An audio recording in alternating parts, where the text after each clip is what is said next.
الحمد للہ رب العالمین۔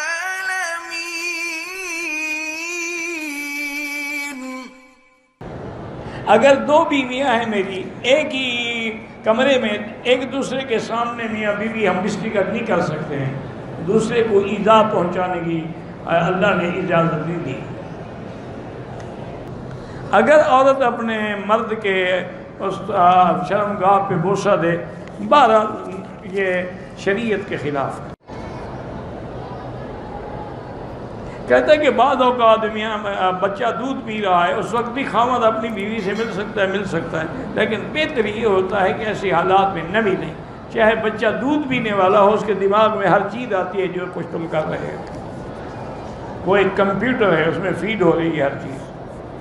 وہ بول نہیں سکتا، لیکن بڑا ہوگا اس کو پتہ لگے گا میرے باپ کا یہ حال ہے۔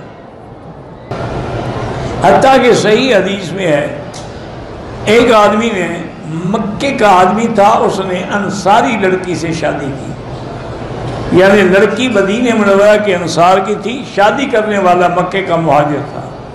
میاں بیوی جب رات کو اکٹھے ہوئے تو اب وہ بیوی کو کہا ایسے لیٹ جاؤ، کھڑی ہو جاؤ، ایسے بیٹھ جاؤ، ایسا۔ اس نے کہا کیا کہتے ہو تم؟ ہم تو صرف سیدھا سو کے جماع کراتی ہیں۔ انہوں نے کہا یہ کیا مطلب ہے جب شریعت میں؟ انہوں نے کہا نہیں، بالکل حضور سے پوچھیں گے، پھر اس کے بعد جیسے تمہاری مرضی آئے کرنا۔ انہوں نے کہا ٹھیک ہے۔ صبح کو حضور کی خدمت میں آئے، انہوں نے پوچھا، انہوں نے فرمایا کہ ہاں بس عورت کا پچھلا حصہ استعمال نہ کرو، باقی تمہاری مرضی ہے، کھڑے ہو کے، بیٹھ کے، لیٹ کے، جو چاہو کرو۔ فاتو حرثکم انا شئتم۔ ایک ہی وقت میں 2 یا 3 بیویوں سے جماع کر سکتے ہیں؟ نہیں کر سکتے۔ کیوں نہیں کر سکتے؟ اگر اللہ نے تمہیں طاقت دی ہے کر سکتے ہو۔ اور یہ تو حدیث میں بھی ہے۔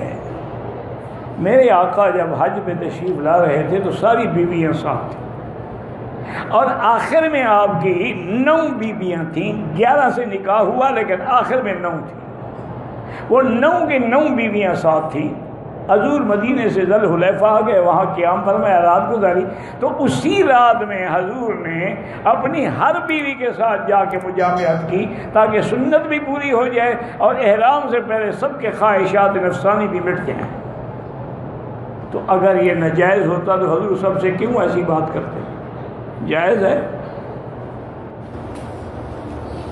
کہتے ہیں کہ اگر میاں بیوی ملیں اور نطفہ جو ہے وہ باہر ضائع کر دیں تاکہ حمل نہ ٹھہرے، اگر اس پہ عورت بھی راضی ہو اور کوئی مجبوری بھی ہو تو جائز ہے، ورنہ جائز نہیں ہے۔